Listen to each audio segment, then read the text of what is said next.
क्या आपने कभी सोचा है कि राधा रानी का अंत कैसे हुआ? उनकी अंतिम इच्छा क्या थी? क्या उन्होंने श्री कृष्ण से कुछ मांगा था? एक प्रेम कहानी जो समय से परे थी, एक बंधन जो आत्माओं से जुड़ा था।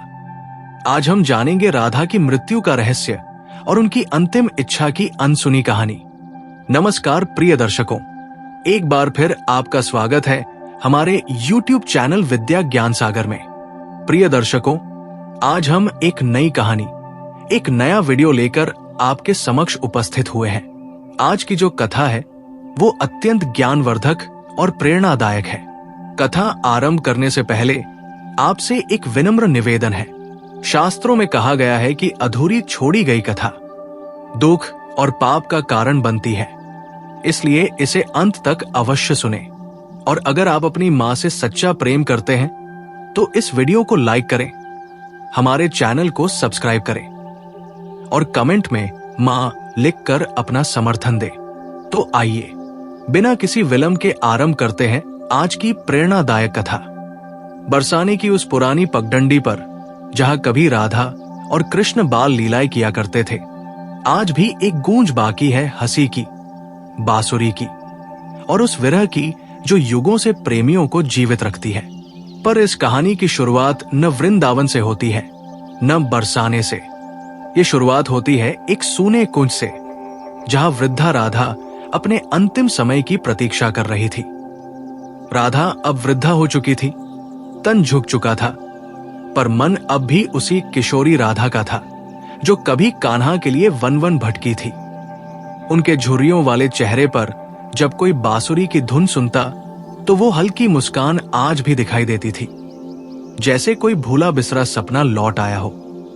कृष्ण जब मथुरा चले गए तब राधा ने ना तो किसी से विवाह किया, ना ही कोई और आश्रय लिया।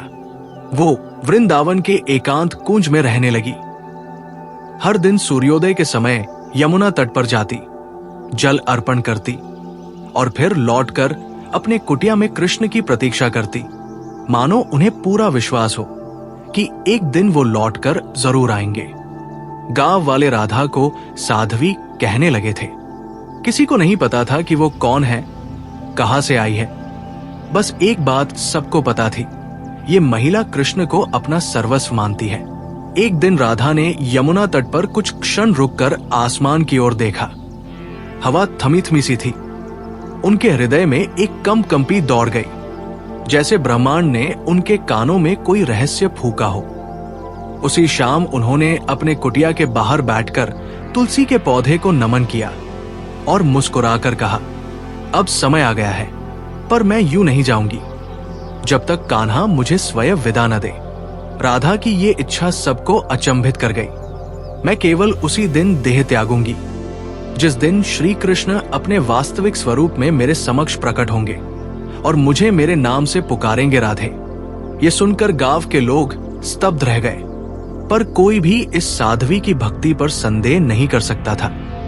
उन्होंने तो जीवन भर प्रेम की परिभाषा को जिया था।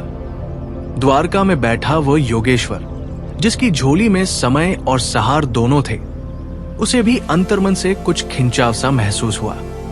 उनकी आंखें बंद थी और राधा की पुकार उनके कानों में गूंज उठी। कृष्ण ने सब छोड़कर उस एकांत कुंज की ओर यात्रा की, जहां उनका एक टुकड़ा अब भी धड़क रहा था। राधा कृष्ण जब पहुंचे तो राधा कुटिया के बाहर तुलसी के पास बैठी थी। आंखें बंद थी, जैसे किसी आलोक में लीन हो। कृष्ण ने धीरे से कहा, राधे। राधा की आंखें खुली और उन आंखों में वो प्रेम था जो किसी ग्रंथ में नहीं लिखा जा सकता। उन्होंने मुस्कुराकर कहा, अब समय आ गया है प्रभु, अब मेरी आत्मा विश्राम चाहती है। कृष्ण ने राधा का हाथ थामा। राधा की सांसें धीरे धीरे मंद होती चली गई, पर उनके चेहरे पर मुस्कान बनी रही। राधा की देह वही तुलसी के नीचे समाधिस्थ हो गई। किंतु उसी क्षण एक रहस्य जन्मा। राधा की आत्मा को मोक्ष तो मिल गया, पर उनके अंतिम शब्द कृष्ण के कानों में गूंजते रहे, प्रभु, जब धरती पर प्रेम का अर्थ फिर से खो जाएगा तब मेरी आत्मा लौटेगी। मुझे फिर से जन्म लेना होगा, क्योंकि प्रेम को मरने नहीं दिया जा सकता। तुलसी के नीचे जहां राधा ने अपनी देह त्यागी थी, वही अब एक नन्हा पौधा उगाया था। वो तुलसी से भी अधिक उज्जवल, उसकी पत्तियां मानो किसी स्वर्गिक प्रकाश से नहाई हुई थी। गांव के लोग उसे राधा वृक्ष कहने लगे और वहां पूजा का क्रम आरंभ हो गया। पर किसी को नहीं पता था कि उस पौधे के नीचे एक रहस्य पल रहा था, राधा का पुनर्जन्म। द्वारका लौटने के बाद कृष्ण बहुत शांत दिखाई देने लगे। उनके मुख पर कोई उदासी नहीं थी, पर आंखों में कोई गहराई थी, जैसे कोई स्मृति उन्हें भीतर से जकड़े हुए है। एक रात उन्हें स्वप्न आया, एक नवजात कन्या जो गांव की मिट्टी में खेल रही है। उसके होठों पर वही मुस्कान है जो कभी राधा के पास थी। उसकी आंखों में वही निर्भीकता है जो केवल उस आत्मा में होती है जिसने प्रेम को जिया हो। स्वप्न में राधा ने कृष्ण से कहा, प्रभु, प्रेम को अब एक बार फिर धरती पर जन्म लेना होगा। युग बदल चुका है, पर प्रेम का मूल्य गिर गया है। मैं फिर लौटूंगी, इस बार किसी अन्य रूप में, लेकिन उद्देश्य वही रहेगा। कृष्ण ने अपनी आंखें खोली और धीरे से बोले, तो अब प्रेम की अग्नि परीक्षा फिर से होगी। बरसाने से कुछ दूर एक साधारण किसान के घर में एक कन्या ने जन्म लिया। नाम रखा गया ललिता। पर इस कन्या में कुछ असाधारण था। वो बिना किसी सिखावन के बांसुरी की मधुर धुन बजा लेती थी। उसकी हंसी सुनते ही वृक्षों की पत्तियां हिलने लगती थी, पक्षी झूम उठते थे। गांव की बूढ़ी स्त्रियां कहने लगी, ये कन्या कोई सामान्य नहीं, ये अवतार है। इसे देखकर राधा की याद आ जाती है। ललिता जब 7 वर्ष की हुई तो एक बार यमुना तट पर अकेली बैठी थी। वहीं से गुजरते एक वृद्ध संत ने उसे देखा। उन्होंने उसकी आंखों में देखा और थर्रा उठे। ये वही दृष्टि है, ये वही आत्मा है, राधा लौटी है। ललिता को स्वप्नों में एक मोहक श्याम वर्ण पुरुष दिखाई देने लगे। वे कुछ नहीं कहते, पर बांसुरी बजाते हैं। वो आवाज ललिता को कहीं दूर भीतर तक खींचती है। एक रात ललिता ने अपनी माँ से कहा, माँ, क्या आप जानती हैं कि प्रेम क्या होता है? माँ मुस्कुराई, तू अभी बच्ची है, तुझे प्रेम का क्या ज्ञान?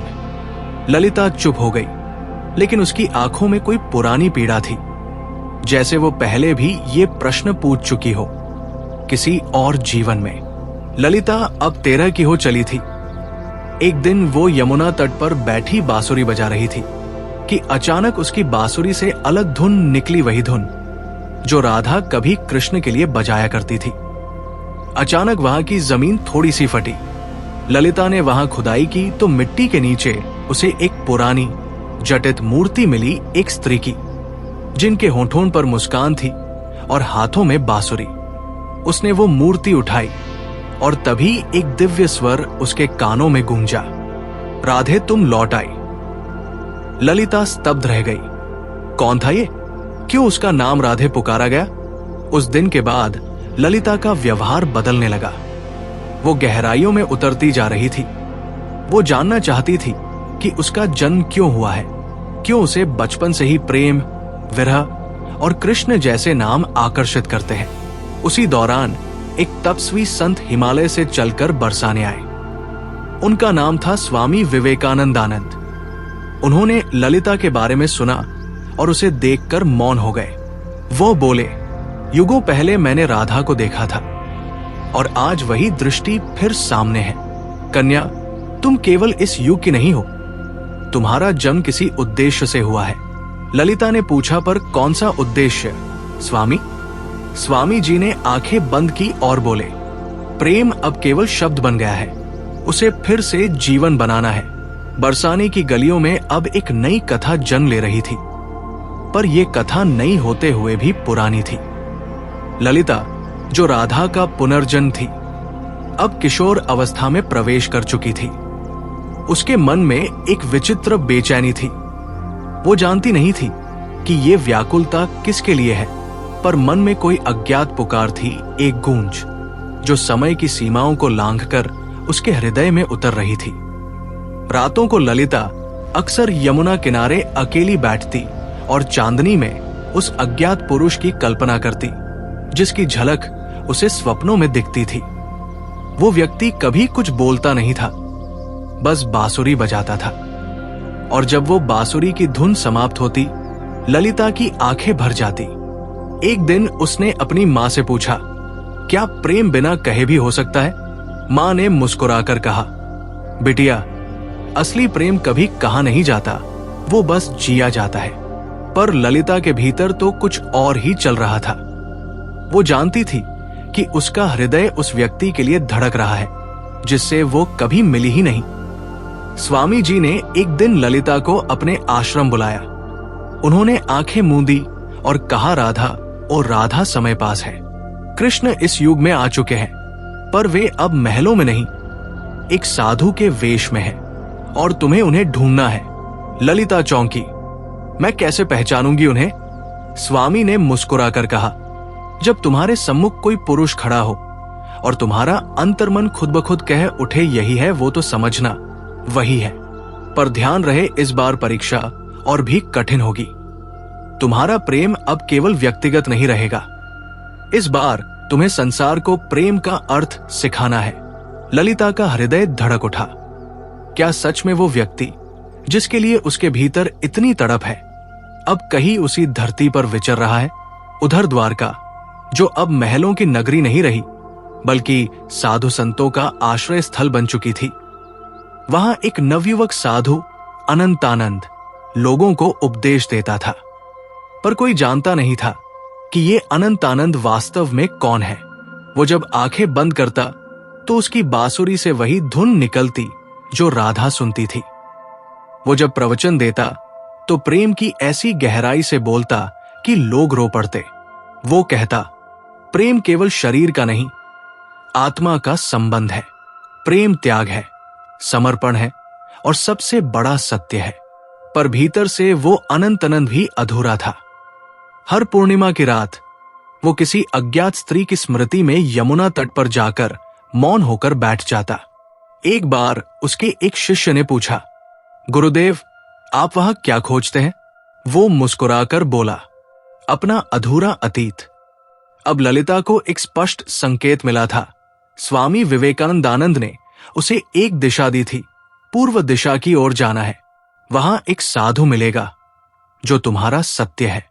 माँ-पिता को प्रणाम कर ललिता अकेले निकल पड़ी। हाथ में केवल एक छोटी सी बांसुरी और हृदय में एक तीव्र विश्वास।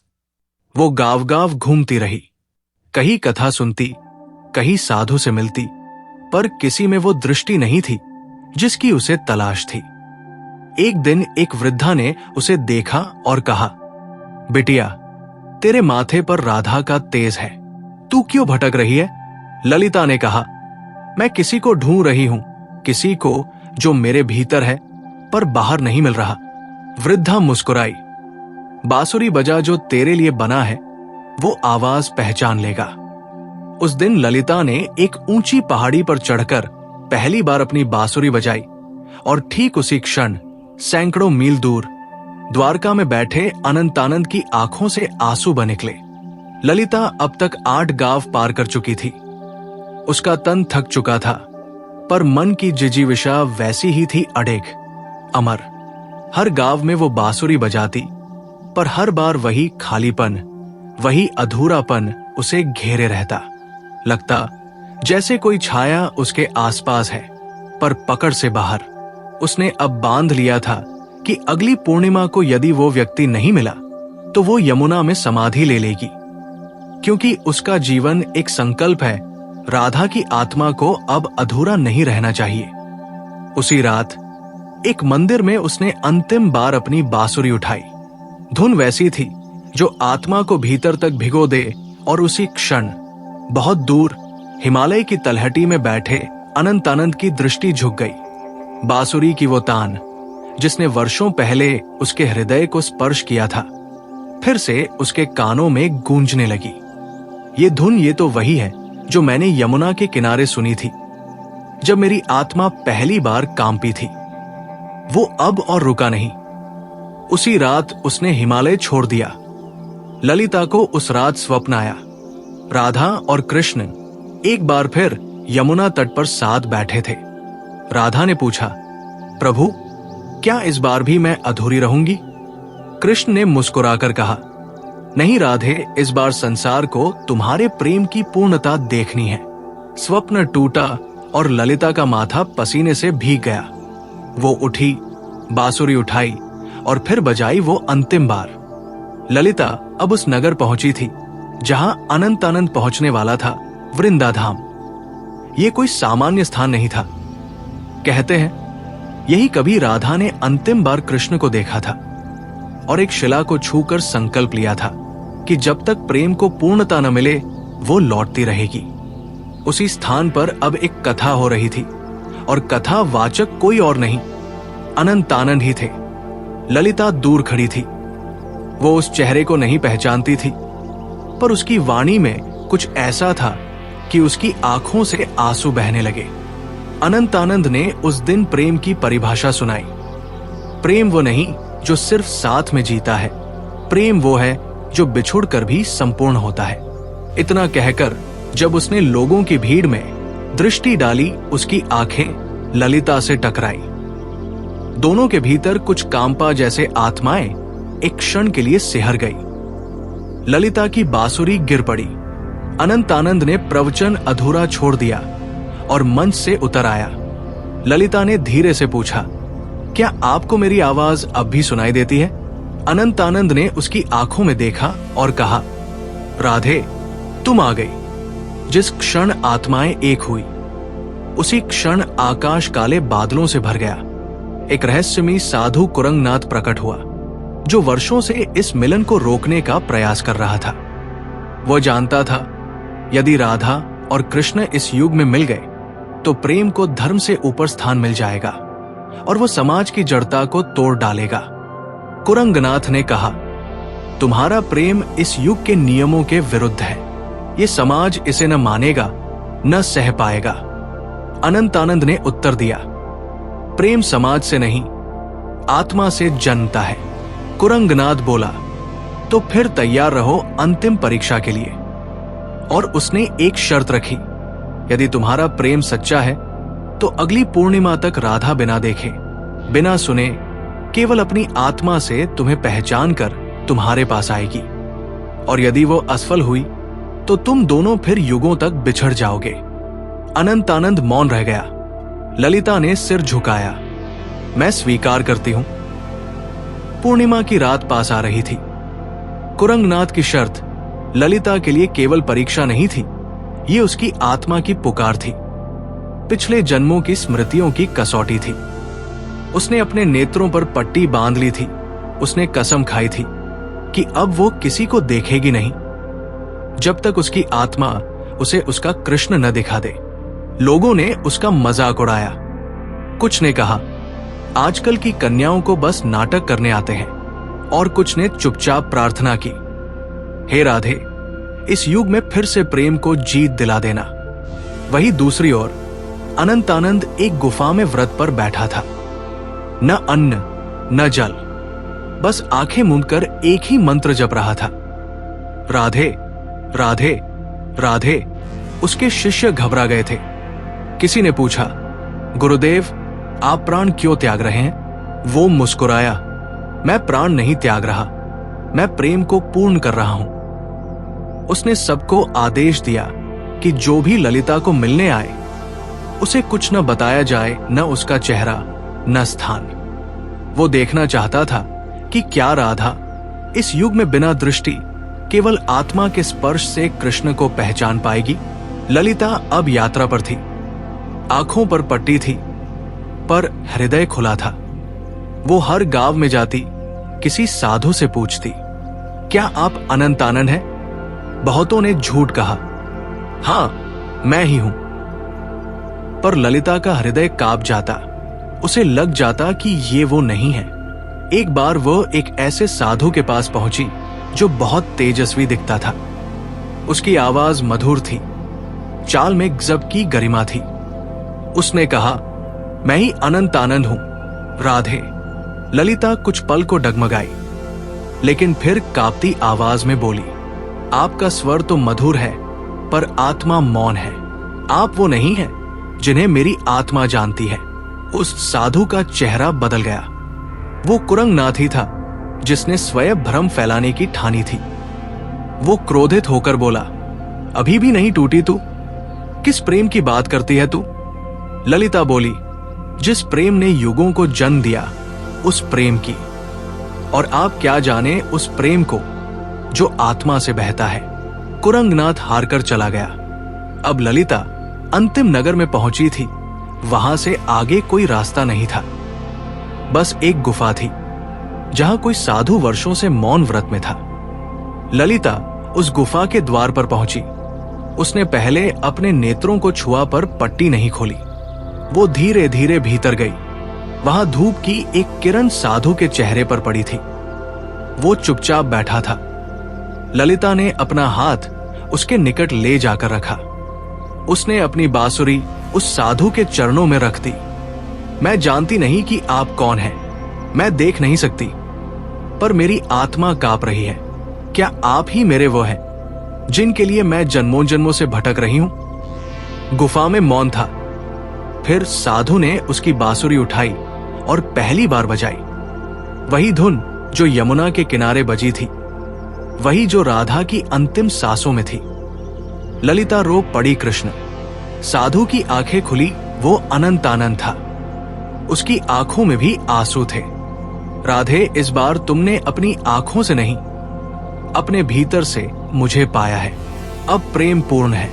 ऋषि ने दोनों को देखा। उनकी आंखों में हजारों जन्मों की थकान, पर उसी के भीतर चिरंतन प्रेम की लौ झलक रही थी। उन्होंने कहा, राधा और कृष्ण, तुम्हारा मिलन संपूर्ण तभी माना जाएगा जब तुम्हारा प्रेम समाज की आंखों में भी सत्य और पवित्र प्रमाणित हो।